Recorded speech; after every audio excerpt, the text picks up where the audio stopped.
This Sunday. Every Sunday. Side by side at the microphone, from the green light to the speed trap, Chris Switzer and Ray Carino calls them as they sees them, and you better believe them. Here! Relevant news, biased opinions, and outright bullshit regarding every aspect of automotive culture. Gasp at mechanical trickery never before revealed over FCC-regulated airwaves. Thrill to the explosive tension as Chris and Ray cuss each other down the track and barrel roll across the finish line, laughing at certain disaster as they shake hands with the devil. All that and much more this Sunday at high noon on the Motormouth Radio Hour. Call in and speak live with the Wizards of Speed and live feed, Chris Switzer and Ray Carino. Bring the whole family. Kids under 12 get in free. Every Sunday at noon on WHPC. Take the Long Island Expressway to the Meadowbrook Parkway and look for the sign saying no parking on the expressway and no express service on the parkway. Go right on Highway 24 to Garden City. $2 all-day parking includes pit pass. Sunday!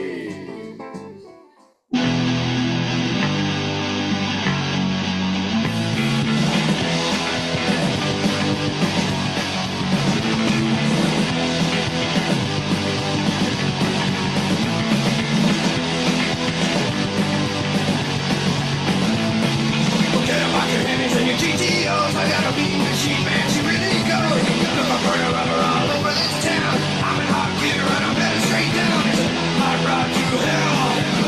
Hot rod to hell. Yeah, you've ridden the hot rod to hell right into Motormouth Radio territory.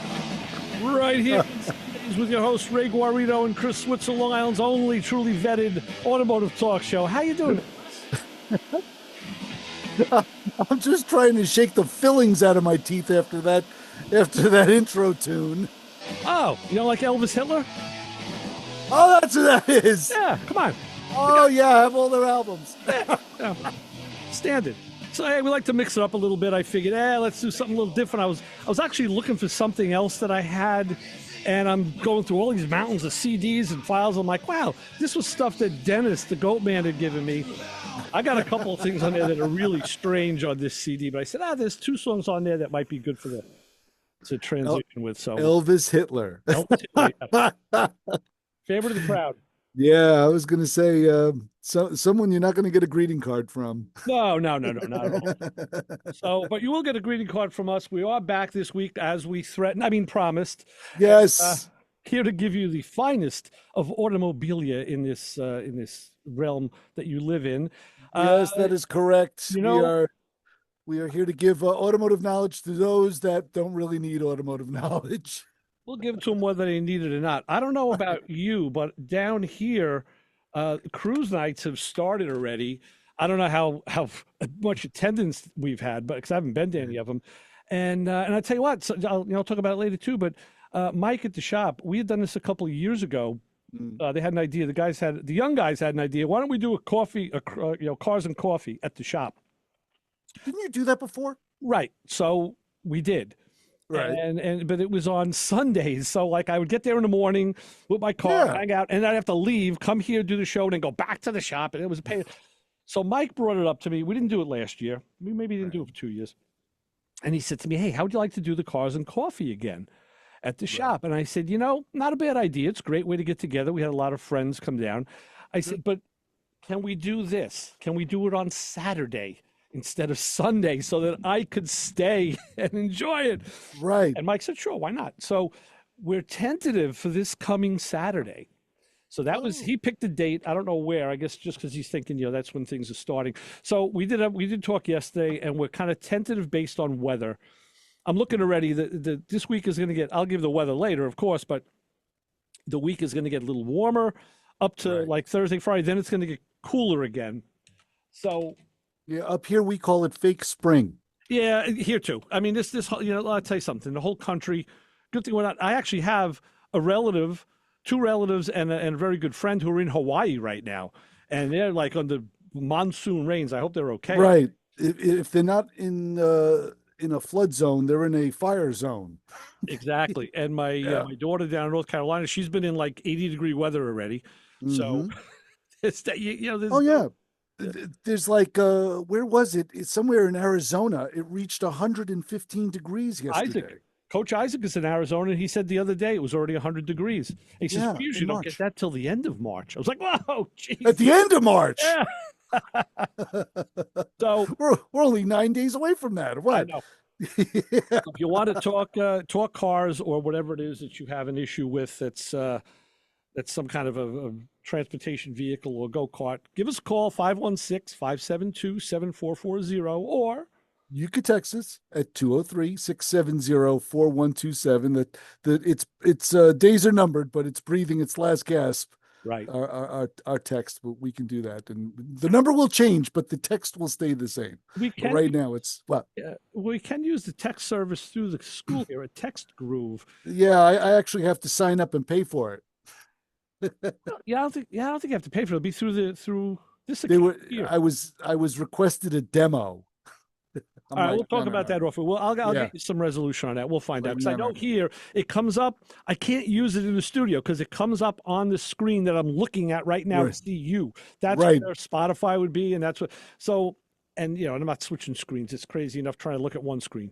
So, all right, we'll. But anyway, call us 516-572-7440. Text us or follow us on social media, Motormouth Radio on Facebook and on X, _Motormouth Radio on Instagram, and of course, Motormouth Radio and Motormouth Video on YouTube, which did pretty well this week, watching Don Keefe's interviews from last week. That's Don is a great guest. That was a great show. It was a technological stumble, but it was a great show nonetheless. We did have a little trouble. He lost his power in Florida. And then we did have Don on Playing in Traffic on Thursday night. You can go on Playing in Traffic on YouTube and find that video as well. And scrub through that show. Yeah, you can watch. Well, Don, you know what? There's no really need to it because Don was just as good there as he was here. Yeah. If anything else, he was in shape and he didn't have any glitches. So.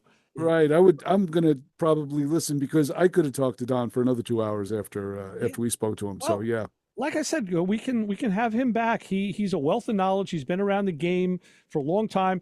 I did reach out to Uncle Marty after the show and said, hey, we had Don on. I sent him the links. He goes, oh, that's great. Don's a great guy. I said, Marty, I said, you got an open door, dude, whenever you want to come on.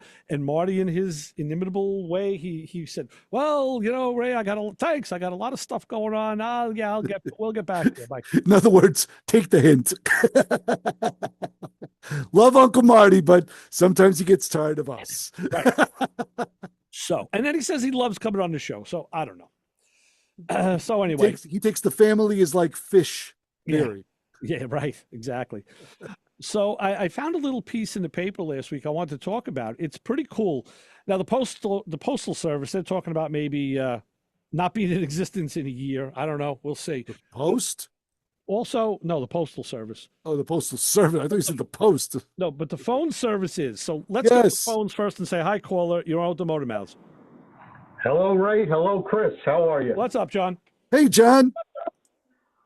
How are you, Chris? Did Nutmeg State warm? Not yet. We had a little blast of heat yesterday, but it's cooled down quite a bit today with an overcast sky. But I'm hoping that we'll be out of false spring soon enough and get into some warmer weather up here. Yeah, there's a mean kid playing with the thermostat. Yeah, exactly. So what's going on, John? Anything automotive or small engine wise this week? Interesting thing. I'm sure you probably already know this, but the underhood light went in my vet. Well, long story, but I lost the bulb. Okay. And I went to the auto parts store to replace it. It was one of the dome light bulb where it has the two conical tips on it. Yes. Same type of bulb, but they had one and they were like wire connectors. Somehow I shorted out and blew the fuse. Okay. So all right. I said, I want one with the conical connectors. And the guy goes down the aisle with me and he goes, well, you can put one of these LED ones in. So now I go through, replace the fuse. I put that LED one in, it doesn't work. Uh-huh. Oh. I tested it, I got 12 volts. So I'm like, that's odd. So I bring it into the garage. I take two alligator clips out and hook them up to a battery in the garage, and the thing lights up no problem. Okay. Right. And I go back out, I put it back in the car, it doesn't work. Uh-huh. So I'm like, I checked, still got 12 volts. That's 12 volts at the socket, I guess. You're saying 12 volts at the light socket. Yeah, the leads Right. in the Okay. where the bulb plugs in. Just So verifying. I take it out again, go back to the garage on the other 12-volt source, and I put the alligator clips on it. Nothing, won't light. Uh-huh. I go, that's just bizarre. Right. It is. Now, LEDs need a bias resistor, but that should be built into that bulb. That's how that works. I mean, those things are pretty much plug and play. So yeah, it works Well, in my case, it was plug and play, but it's believe it or not, plug and not play. Yeah. well, when I had it on the bench and it didn't work, I reversed the alligator clips and it lit. Well, that's weird So- because the bulb is in series. It doesn't Right. no polarity. Yeah, so something's up with that bulb. I would say bring that one back and try another one. I don't know with the LEDs, and somewhere in the back of my head, I think it's dependent on load and Okay. ground. The problem is when you put LEDs in a car, if you use directional bulbs or running lights, tail lights, brake lights, what happens a lot of times, they'll light, but the directional, when you put the blinker on, it won't flash at the right rate. Right. And it's because of the flasher. The flasher is calibrated for that 12-volt load of the incandescent bulb. The LED represents like zero load. So what you need is what's called either a no-load flasher or a low-voltage flasher, LED flasher. They sell them at the auto parts stores. I have one in my Fiat. I have one in my Pontiac. You plug that in. It senses the load disparity between the LED and the incandescents, and then flashes the directionals correctly. Yeah, it was just bizarre, but it seemed to be polarity dependent. That's weird. Well, did you try just reversing the bulb in the car to see if it worked? It worked fine. Oh, okay. So it is working. Yeah, it works flawlessly. Okay. All right. But it's polarity dependent, and I'm like, if you had a bulb that plugged into a socket and it was an LED, you really can't reverse it. I've never seen that. That's one on me. Right? I'm scratching my head going, what the? Right. John, just to clarify, the bulb is now operating under the hood of the Corvette, correct? Yes. Yes. Okay. He had to switch it. Yeah, So yeah. there's Just something had to going flip on. it. Yeah, I don't know. But I'll tell you this, John, just for my edification, just in my world, once the problem is solved, I don't care. Right. Neither did At I, that but point, it no Yeah, longer lives in my head. Light on, I move on to something else. Yeah, like we have a light on too. John, you know what? Let me run it. We have another Ryan, caller who may have an answer to this. So let me do that. Let me see what we got going on. all right, I'll listen in. Okay. Thanks, John. What that was a Ray move. Try and figure out the theory of why. right. We'll go back to the problem's phones. solved. And say hi, caller. You're on with the Motor Mouths. Hey guys, this is Pete from Massapequa. I'm just want to comment on him. Those bulbs, if you put them in backwards, they won't light. The LED bulbs, they have a diode inside them. They do have a diode. Well, Yeah. a diode would make sense because that's a one-way valve. Yeah. But I got to Yeah, say, 'cause I put them in my truck and I realized, well, this one ain't working. Then I flipped it around, it worked. So that's what Pete, that's what it would is. you know why it has a diode and why that's apparent? I'm not really sure, but I think just because of the way the LED, the light emitting diode that's what the actual bulb is. It actually is like a diode. it is actually a germanium diode. Yeah, that's what I mean. That's what LED stands for, light emitting diode. So Yeah, It's I a guess so. silicon germanium layer, but and the LED literally only takes 0.707 volts to turn it on. That's why they're so energy efficient.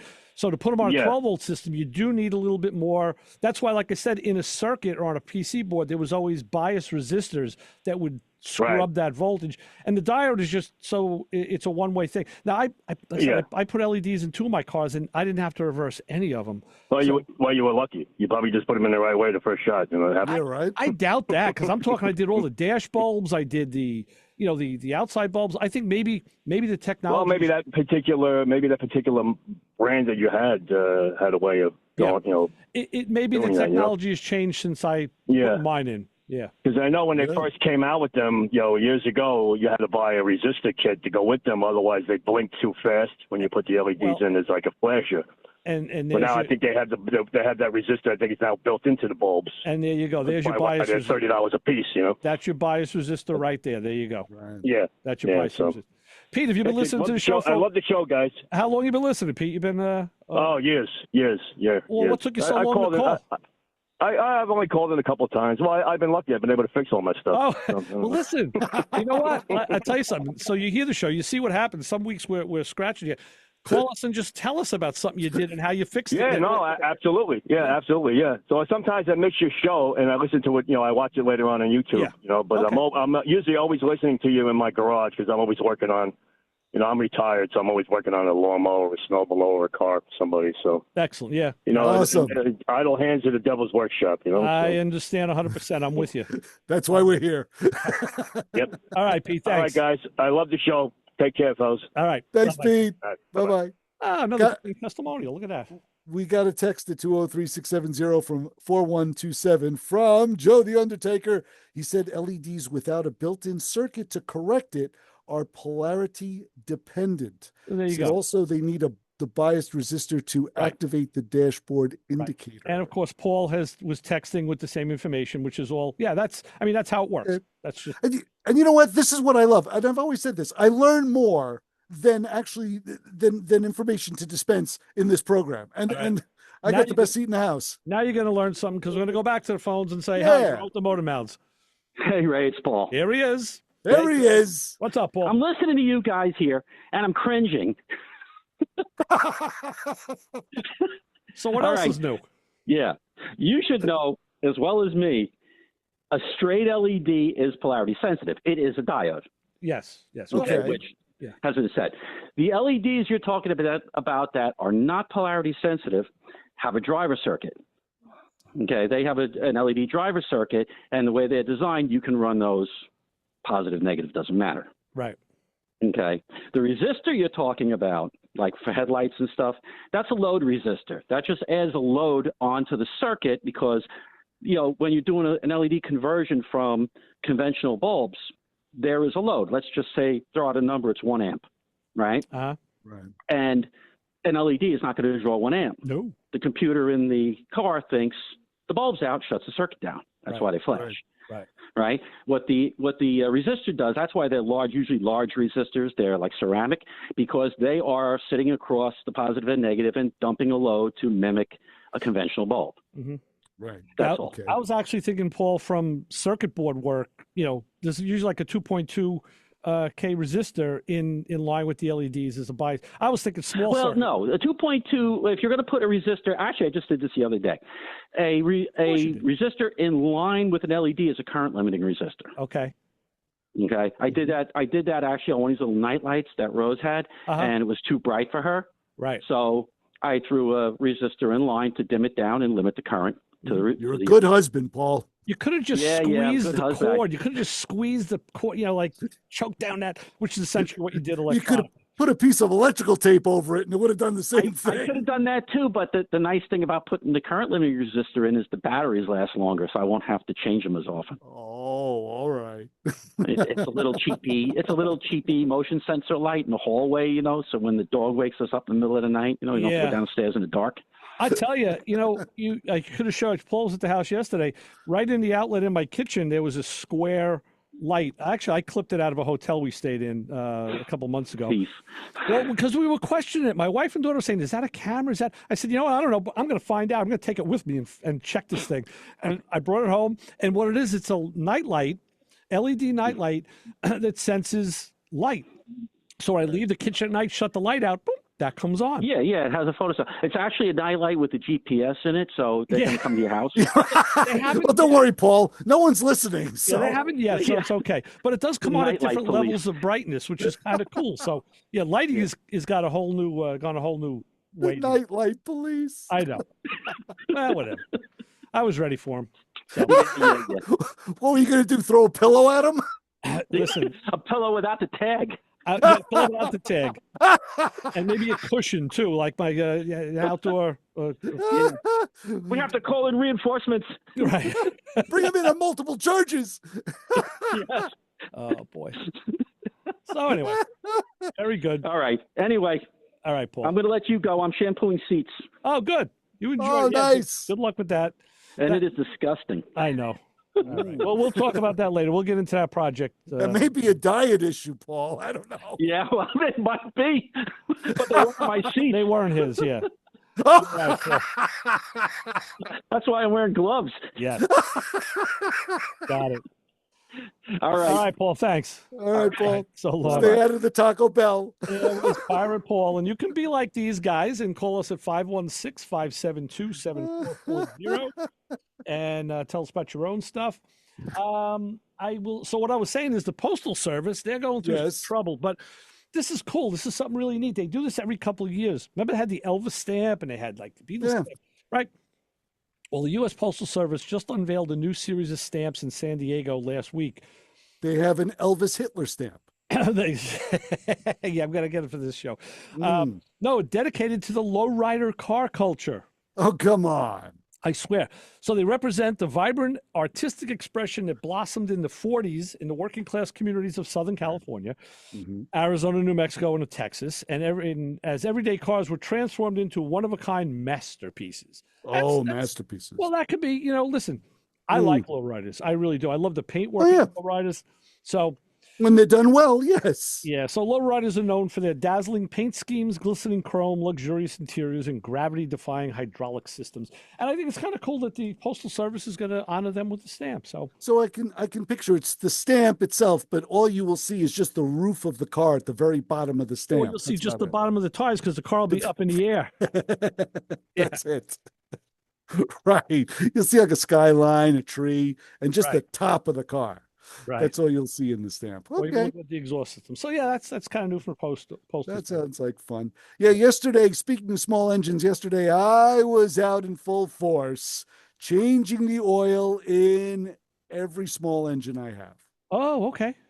And it took hours. It really did. Really? It took hours. Most of it was trying to remember the procedure in which to actually do the oil change, which was tough. And also just to remember the capacities, because I know the smaller of the two engines that I have take up, it was 18 to 20 ounces of oil. Yeah. And the generator that I have took 37 ounces of oil. So what I did was, I had to take, and this is something that please, I hope Lake Speed Jr. does not hear this, but I was able to find all of my old oil that I have on a shelf that I was going to use someday. Oh, wow. Yeah, no. And I put it all into like what I had, like most of it was synthetic, older synthetic oil, but I was able to come up with combinations that I was able to change the oil, cost me nothing. Was able to change the oil with the old oil that I have on the shelf. But now here's the catch. I'm only going to keep it in for maybe a year, just for this year, just run it. And then I'll just dump it out and buy new, fresh, good oil. We were talking about using synthetic in the small engines. Well, like I said, I did John some pictures because Walmart, at least the Walmarts by me, do have straight 30 weight detergent oil, and they do have a 1030 detergent for the small engines. So they do have it in the Walmart, and you could probably get it at Walmart online. Doesn't matter. This isn't a Walmart. Oh, yeah. I'm just saying that's where I saw it. No, and it's funny because I thought this is one of those things automotively I thought I would never do, and that's go to Walmart to buy automotive products. And yeah, I do. It's funny you say that. Wow. Years ago, I was never a Walmart guy at all. I didn't even want to go near the store. And now I am. Now I'm a Walmart guy. We go because they do have stuff that is, and like I said, now that's my go-to place for automotive, for oils especially. Yes. And they had mechanic in a bottle, which nobody else had. The auto parts store. Yeah, I know. But you could have found mechanic in a bottle in Walmart. I did. But so like I said, and other things, and really what it is because they have such a price matrix because they're so big, they have buying power. So even if you want to buy Pop-Tarts or you want to buy, I get my like sundries there, like in the what do you call it? But economics aside, it's the truth. But just for the fact that you wanted to support your local auto parts store, I'm talking to a guy in New York, and he's telling me about 5 quarts of oil, spending $34 for it. Yeah. And I'm like, well, you can go to Walmart and get 5 quarts of oil for $18. He's like, we don't have Walmart in New York. Yes, we do. Well, in Brooklyn. Oh, there is a in the Walmart in Bronx. Brooklyn. There is no Walmart in Brooklyn. I think there is. It's down. Yeah. Where I think it's like Sheepshead Bay area. oh, no, I don't think so. I would say no to I'll have to that. look it up. Whatever. You know what? So then Brooklyn sucks. But you know what can I say? But you can do, like I said, you can use Walmart online. And Yes. I know Mike does that at the shop. He'll buy, gallons of antifreeze and brake fluid. I was at the shop one day, it's like 2 years ago, and a guy makes a delivery. He comes out and he drops these boxes on the dry out in the apron there. I'm like, oh, I'll bring these in. I'm like, whoa, the box was, what the hell's in here? And it was gallons of antifreeze and gallons of brake fluid. I was like, whoa. I've done it. I've ordered liquid automotive products from Walmart, and they have a delivery procedure that's similar, if not better, than Amazon. Right. Yes. So yeah, it's and yeah, and like I said, I hate to be a slave to technology. I hate to be a slave to the big box store. I am that individual that champions the small auto parts store. Yet, yes, we're working on a budget here. No, I do too, and I have one right by my house, and that's why I do champion them. I do use them for things. But hey, I may be going to that. I may be going over a bridge to that same store because there's nothing like that here anymore. And I have myself and others around here to blame. It's frustrating. Let's put it that way. We're well aware of our shortcomings. If it comes to it, it's easier to just have me go and get whatever you need, and I'll mail it to you, and you reimburse me for the mail, and that's that. It'd be a lot cheaper than That'd be cheaper than you driving in. Come and see you. Well, you can listen. You're always welcome at the house. That's what Paul did yesterday. He had to go and have some rotors cut, and he was stopping by the store. He says, "Hey, you gonna be home?" "Yeah, I'm home." So we came in and we shot the breeze for a while. That's cool. Hey, I want to tell you about something that's coming up later this month. Actually, it's next weekend, I guess. Next Saturday, March 28th. It's the Replicon 33 model show at the Freeport Rec Center. My friend Jeff is involved with this. That's all where they build all the models. I saw Chassis John's model and all down there. Yeah, the copy is really terrible, so it's hard to read this, but it's a cheap admission. It's only a couple bucks to Freeport Rec Center. They got 40 contest categories, and if you're into models and modeling or just want to see what other guys are doing, that's the place. Sounds like fun. Easy to get to, cheap admission. So that's next Saturday, the 28th, from 9 to 4 p.m. Got a text from Mikey Tats at 203-670-4127. He says there is no Walmart in Brooklyn. Okay. There we're going to open one in East New York, but backed out years ago. Maybe that's what I was thinking. Thank you, Mikey. That's also Groove Dweller. If you want to check him out on Instagram, he does some cool, it's all music stuff that we're cool. But he does run the gamut, and I'd like him to call in one day because he does. Through his family, they run a wide gamut of social interactions, kind of like what we do. So, cool stuff. Thanks, Mike. So, social interaction. That's what this program is called. Well, you could say that. Yeah, socially interacting. So, if people call, they are. So we're at the bottom of the hour. Oh, so good. You know what? Let me do this. Let me say, the weather. As I look out the WHPC weather window, it looks. What do you see, Ray? Gray. Yeah, it's basic gray. I'm not happy today. Yesterday was a much nicer day. It was. I was outside having a ball. I was fixing stuff, putting stuff on shelves. It was great. Yeah. So today's going to be cloudy with a chance of rain, high 51. It's kind of chilly. It's a little raw out there. Tonight will be periods of rain, low 39, followed by scattered light when dawn breaks tomorrow morning. Mm-hmm. And then tomorrow we're going to have another cloudy, rainy day, high of 43. It'll be even cooler. And tomorrow night, clouds will give way to clear skies overnight in the 30s. So that's our problem with that. We also have a brand new WHPC app. Have you heard about that, Chris? No, tell me all about it, Ray. I'm dying to hear it. Well, if you haven't checked it out, you have to download or update it now to get closer have to do something. It's an app, so you know what you got to do to get an app. This way, you can get closer to your favorite radio station. That's WHPC. Without the powder. Well, what people can do is they can record a shout out that we can play back on air. Remember Jim bought a piece of equipment years ago to do that with, and nobody ever used it? No one used it, yeah. Well, but now you can do it on the app.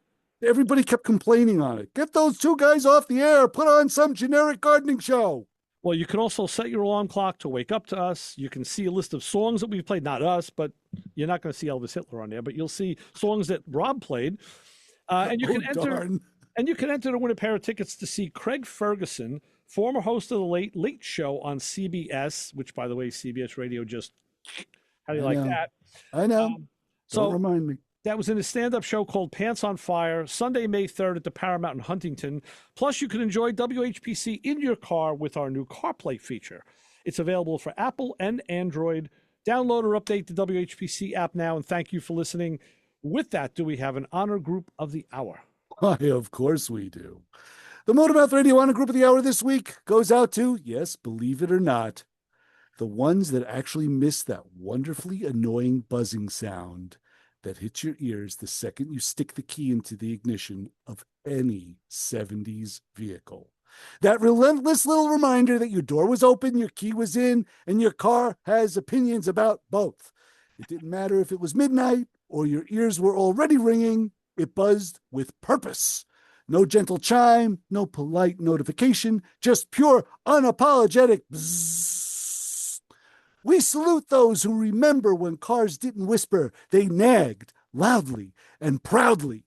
So if you missed the droning buzzer that defined every automotive interior in the 70s, then you are part of the Motormouth Radio Honor Group of the Hour this week. Some had multiple buzzers. Oh, yeah. That was an actual clip they did in Kentucky Fried Movie.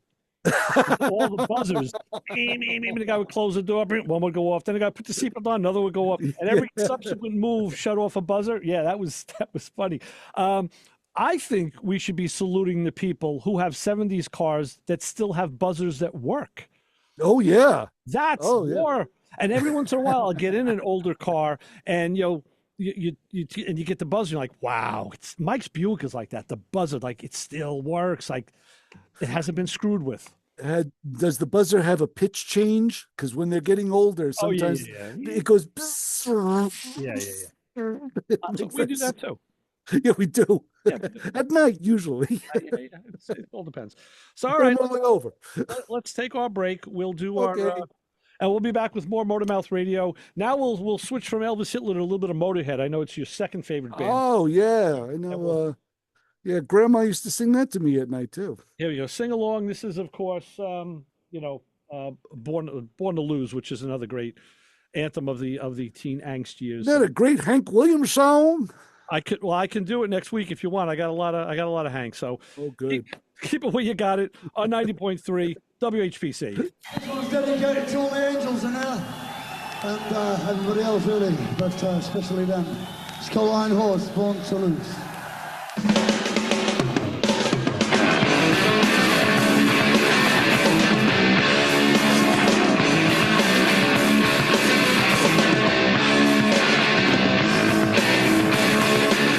This is Motormouth Radio, your 1-hour automotive talk show. And now, here are your Motormouths, Chris Switzer and Ray Guarino. This show on 90.3 WHPC is brought to you by CarStar Celebrity Chase Collision, with 2 locations in Limbrook and Oceanside, who remind you that New York State law says you always have the right to choose which shop will fix your car. CarStar Celebrity Chase Collision offers a full range of services, 24-hour towing between Montauk and Manhattan, shuttle service, and they can help you with a rental car arrangement if needed. All repairs include the CarStar Lifetime Nationwide Warranty, ensuring that the experts at Celebrity Chase Collision are always on your side. Y sí, hablamos español. More information is available at 516-593-0920 or online at celebritychasecollision.com. It's a call-studded program. We do have another caller on the line. Caller, identify yourself. Anthony, I called those guys with the cars one time. Oh, nice. The Motormouth guys. Oh, yeah, those good old boys. There you are. Anthony, where are you calling from? I'm in Freeport. Yeah, this morning I missed it. My boss was, every time I turn it on, he turns it off. I say, whoa. Yo, you better, I give him a karate chop. That's right. Give him a karate chop. Give him an F5. I love it. Dude. It's a pleasure, bro. Take it easy. That was amazing. My favorite caller of all time. Maybe all time. I have heard him with the Motormouth guys. That's why I recognize them a little. Hey, you, get over here. Every Sunday, 12 to 1, You are going to tune in to hear the Motor Mouths, my friends Ray Guarino and Chris Switzer.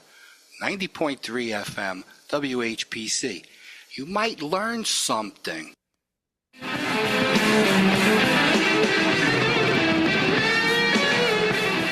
Half second letter to fade. It's 3, not 2.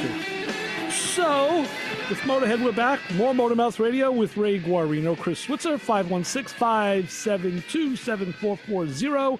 Be like the sports guys. Listen, have fun, talk it up. We'll entertain you. So, there we go. We're in the second half. I don't know what we're going to do in the third half of the show. We're going to be out of things, but we'll yeah, exactly. Well, but figure something out. Right now, just got a text from Jim at 203-670-4127. He said the rest of the car may rust away, but that buzzer will live forever. I wonder, I don't know. The ones in my cars didn't.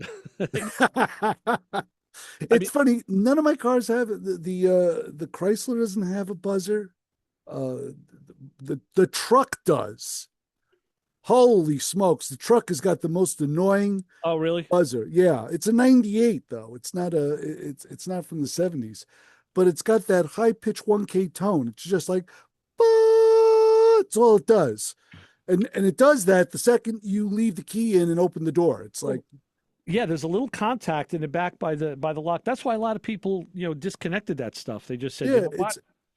Done. Yeah, it's a plunger on the side of the dash. You can see it. You could push the plunger in with your finger. Yeah, and it goes off. But it's one of those plungers that's like, it's of a tension that you can't put something over it to cover it. You have to pull it apart. Hey, I got to show you something. Rob brought to my attention. Car Show Long Island. You've heard the promo. I did the spot for these guys, and they put out their mailer. So it's Sunday, April 26th at Tobay Beach, 11 to 4. They put a great color. It's a Chevelle Malibu SS. But if you can look way in the corner, plus food truck corral. Is that a Motor Mouth Radio logo? Yes, it is. That little tiny speck, there's a Motor Mouth Radio logo there. I said, well, I guess they could have made it a little smaller. But we're on there. We got on there. So don't blink. You'll miss it. Yeah. And Billy Velvet says he's still good with all his buzzers. Of course he is, because he's got nice original cars. Of course. Like I said, back in the day, the first thing we did was like buzzes out. Oh, yeah. I remember those things were horrible, but they were built to be horrible. But the funny thing is that I think we are of the generation that do not hear that. I mean, we're individuals that you pick up every single noise in any vehicle that's in the vehicle you're in or a vehicle that's around you. You know every single noise, but that buzzer, we grew up not hearing it anymore. It's almost like it got canceled out. Because I get in to hear the buzzer, I could be having a conversation with somebody in the car. Doors will be open, buzzer's going off. No one hears it at the time, going back that far. So now we hear it because you don't hear it anymore. Now you hear like, bum. You hear this department store chime. What about door is open? The door is ajar. Again, I tell you something. What was I going to say about the buzzers? Yeah, the tone. Yeah, that was something. I don't remember. But you're right. We I know what it was. Growing up, and you get into different cars, and I'm talking about this is going on through the 70s and 80s, and you'd be exposed to different ones. And I think the weirdest one, the one that caught me off guard the most, was Buick's speed buzzer. They used to have that little yellow dial that you could set on the speedometer. When the speedometer hit that, it set off a buzzer. I know my 68 Electra had it. Did the Riviera have it? My Riviera did. Mike's Skylark does. Oh, because you and I both had 71 Rivieras. It's amazing the parallel of cars that you and I have owned. We've both owned similar cars or the same cars, which I find slightly fascinating. But yeah, we both had Rivieras, so I can honestly I can question you on it. But my 68 Electra still had a speed sensor, and that buzzer was annoying. Holy smokes! And that caught me off guard. And I'll tell you, there's a 71 Riv that I see by my house. It's a nice gold car. I'm watching that car because every time I just saw it, he uncovered it. I'm like, I want that car. I can convert a bench seat Riviera to a bucket seat console correct steering column car if anybody wants to do it. I got the seats, the console, I got the whole steering column. We'll make me a deal. We'll make an offer. My Riv was super special. I really shouldn't have sold it. It was black with a black interior and no vinyl top. Oh It was wow. all black. And I really loved it. It was a sinister looking car. Yeah. But I just couldn't take it back and forth to Connecticut. I was going broke with the gas. Oh, I know. The gas usage. I was driving that car, and my work commute at the time was what? Not even 6 miles. But I was getting Your work commute anywhere is less than 6 miles. What are you talking about? I engineered it that way. Let's get that straight. I knew I didn't want to, because I did work in Queens. At one point, I was living in Queens, living in Nassau, working at Queens. Then I moved to Queens, and my Queens to Queens trip was real short. But then I moved back to Nassau, so I had to reverse commute, and it was terrible. So, and my heart bleeds for you. You know that. I have no compassion at all, no empathy. So I engineered my commute to be less, and then now I'm retired, so I don't have to drive anywhere. But I would get 7 to 8 miles to the gallon in that car, and that was driving it nice. Yeah, me too. I couldn't beat it. I tried everything.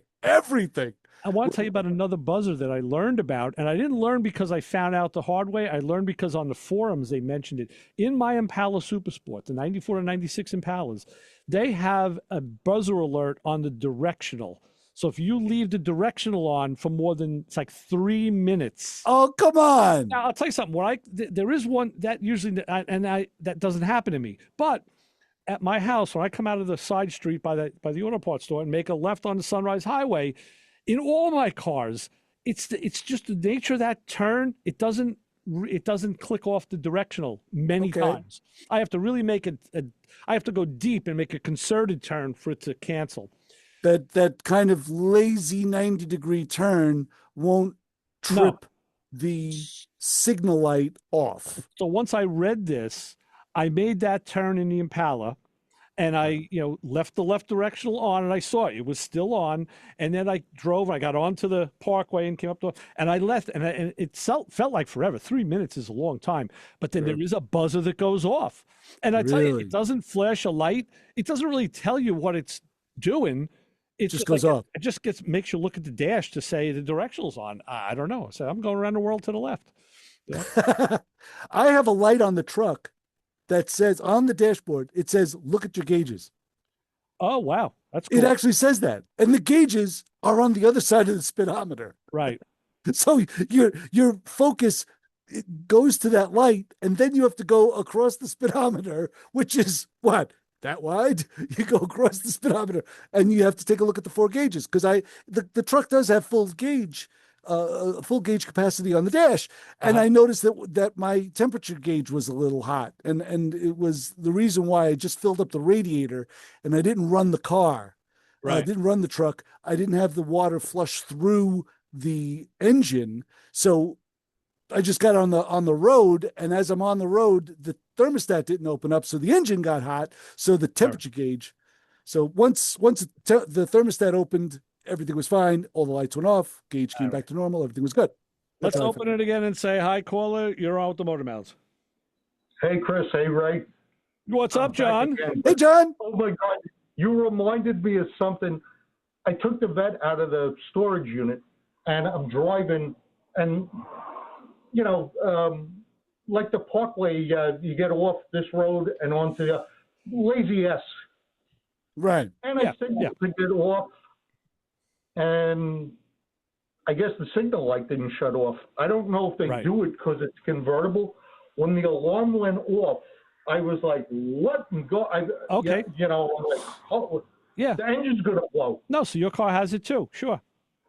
Okay. Yeah, they should have it in every car. Now, I don't know if that's a GM thing across the line, or if it was just a Chevy thing. I would think that since the Impala had it, I don't remember if my wagon had it. That was a Caprice. Then the Roadmaster would have it. I think it's manufacturer specific, because my 2016 Ram doesn't have it. Right. My 2016 Escape doesn't have it, but my 2006 Corvette does. Well, the thing is, you would have to leave the other ones on long enough to find out if it has it. Have you ever done that? I mean, I have. Okay. All right. So So that again, that was Yeah. one that really surprised me. I would have never found it if I hadn't read it on the forum because I'm always conscious of my directionals. Right. You know. Yeah, but they should have that in every vehicle, especially as I'm aging. Oh yeah. And I shut it off. I know. And you've been behind somebody, and they go, "Yep, they're going to make a right at some point." No, going around the world to the right. That's it. Yeah. John, you just took the thought out of my head. You should find out how old the driver is before you install that option. Right, right. You know, I'm getting older. I forget stuff, and you know, a subtle reminder is a good thing these days. Yeah. You bet. I get it. Yeah. All right, you know what? Not a top-down day. No. Keep it No. inside, John. Don't All wear right. anything flimsy, John. All right. All right. Talk I to will, you. guys. All right, Great bye. show. All right, so Jim says his wagon has it. So if his wagon has it, that means my wagon had it. Right. So yeah, and it makes sense because the Impala and the Caprice, they were the same platform, and Sure. so that means the Roadmaster has it and the Eldorado has it. They, you know, it's across the line. I would. It's right. Other than your SS, it was definitely a geriatric vehicle. Mostly older folks drove them. But you know what it is? I think really what it is, it comes down to the way vehicles are produced. The harness that's in my Impala is probably the same harness in the Same one. They just hook up what they're going to use, like in the far cars. So that makes sense. It's there. It either gets hooked up or it doesn't get hooked up. Right. Yeah. But they'll turn it away if that option wasn't ordered. They'll Right. turn the plug away. Right. And they won't put the component on the dash. It's as Correct. simple as that. But like you say, yes, they make one harness. The Japanese were the ones that perfected that. Oh yeah. And it was really easy to option out little Hondas. Yeah. Because you just had to buy the clock Right. and pop out the plate where the Right. clock was on the dash and find the plug. Yeah. You found the plug, plugged it in the clock, put that in the dash, instant clock. You're right. Just got one. I'm going to tell you something here. I'm going to go down a rabbit hole this week only because I'm retired. What else do I have to do? Right? I can do stupid stuff like this. Yes, with My impunity. daughter, no, I'm gonna tell you, my daughter had bought a radio for her apartment, and it's a Bluetooth radio, and it actually it's got an antenna on the back. No, it actually said it actually is an FM radio too, which I was surprised. So, but it doesn't have a port to plug a cube, an adapter into the wall, a transformer. Okay, it has like a USB-C connector. Say you got to plug it in to a USB charger, and she was saying it wasn't charging. I said, okay, could be a device, could be your cable, could be the brick you're using. But no, she goes, no, I use those on other things. All right. So she brought it down yesterday. I showed it to Paul. And we see when you put the plug in the socket, it wasn't a nice, clean click fit. It kind of fit a little wonky. I said, well, that's the problem. It's the socket. Because I tried a cable of mine that I know is good, and it did the same thing. So what I did, this stupid radio, I mean, it's actually a little suitcase size. It's fairly big. It's got like, I don't know, 9 or 12 screws holding the back of this thing together. Like, oh my God, pull it apart. And what I saw was there's a little circuit board with two connectors on two wire connectors on it. And the terminus is that USB port that comes out the back. So I take the board out and I go to remove the plugs from the harness. One of them came off nice. The other one took 3 of the prongs, took the lands off the circuit board. I was like, oh, well, because I was going to see, could I change just that USB socket? I mean, we're talking small. Wow. I'd be looking, 3 magnifiers in my. It was Now a I mini see, C. Well, now that's out of the question. Now what I need is I need the board. So I said, okay, where'd you get the radio? So she got it from some company who sells a lot of home goods types things. I said, well, obviously they didn't make it. Then we got to find out who made the radio, and right. So which is almost impossible. I mean, it's literally probably impossible. But she said she was you're going to be ordering a circuit board from Teboo, right, and waiting 6 weeks for it for the Well, charge on your statement on your credit card will be all in Chinese. Yeah. Well, at this point, the thing isn't working. So she said, listen, she goes, maybe I could write some emails and I said, hey, you know what? If you want to get on this and send some emails out, I said, I'll take the board out. We'll take pictures of it and all. And if, So you both can waste each other's time. I get sure. that. I said, so listen, if we can get the board, I can literally fix this thing in just a couple of minutes and you're back on track. But so I don't know. We'll see. I may go down a rabbit hole. And like I said, it's going to be one of those things. I got a couple emails out to people right now. One of them for my cat clock. I told you that I needed a repair part for. Yeah, right. It's missing an eye. And the company who is their official purveyor and keeper of the keys with those clocks, they told me, no, we don't have parts for that clock. Go to one of our suppliers. So I wrote to their top supplier. They didn't answer me yet. I got Easy Pass that wants money from me, and I made a case number on this thing. They haven't gotten back to me in like a month already. So I got all these things that are like sitting pending. I said, let's put another one on the pile. Why not? This is what you do when you're retired, folks. You can just waste away your idle hours and or annoy others for very little reason. Exactly. This is what it's turned into, right? Yes. This was the intent 20 years ago when we had first gotten together and actually fixed cars. Now we're talking about what to do in your idle spare time. Next thing you know, it's going to be the health show. Hey, I got a rash on the side of my body that looks like my front lawn. Well, we're we have getting into that. done that too. So let's talk about it. Let's go back. Say hi, Cole. You're on with the Motor Mouths. Hey, good morning, Chris and Ray. It's Cliff. How are you? What's up, Cliff? Hey, Cliff. Oh, I didn't know you have a cat clock. Oh yeah, I've had it since the 80s. Oh my God. It's an original, and I found out. I did a little research and found out that mine is like one of the last electric ones. Right after that, they went to a smaller body and a battery-powered device. Mine is actually 120 volts. So it's old. It's a vintage. Wow. Yeah. Very cool. Very cool. Yeah. Question for you, Ray. I know you've dealt with these water outlets on these 1.8 Ecotec, and I believe you've been telling me something about that they have an upgraded aluminum one. That's the one I wanted to ask you about that. I just put one on the cruise. Last month? Yeah. And you think it's that'll hold up? Well, it seems to be these things don't last too long. No. Oh, and I had changed the one on that car already. I think I did it like a year or two ago, and now that one failed. And now I found this aluminum one, and I was afraid fit and finish me. I was checking this gasket surface for straightness with a straight edge and all, and I put it in with a, kind of like with a leap of faith. So far, it's fine. I'll send you, Cliff, a link. I bought it on Amazon, so I'll send you the link on Amazon to where I got it. And it was only like 20-something bucks. Have you done the lower one too? That I guess contains I think does the lower one contain the thermostat in it? Is it the lower one no, there's like a lower one? Okay, well on my engine, on our cruise, it's a 2-liter, not a 1.8. It's a 2. Oh no, I'm sorry. It's a 1. This car's a 1.4 or 1.6. Yeah. Yeah. Yeah. 1.6. I have done the thermostat. It's a standalone unit. It's separate, but I have changed that. And I tell you, I did the thermostat twice. Why? Because I bought Dorman parts the first 2 times. The next time I went to the dealer and I got a GM part, I spent more money, and that's the one that works. So I went through that with the Dorman with the valve cover that in itself is the PCV valve built into it, right? Correct. Yes, and, I did that three times already, or 4 times. Yeah, that Dorman that valve cover lasted about a month, you know, and then went to the GM one too. But then I remember you talking about the aluminum one, and I did change the upper one, and I think I'm having a drip out of there again, and I just think that they're made terribly. It's amazing. I don't know why they have all these brittle plastic components handling the whole cooling system. I know. Which is just doomed for failure, So I found with mine, it just literally failed. I mean, a window. I'll send you some. I think I sent you the pictures before, but I'll send it to you again.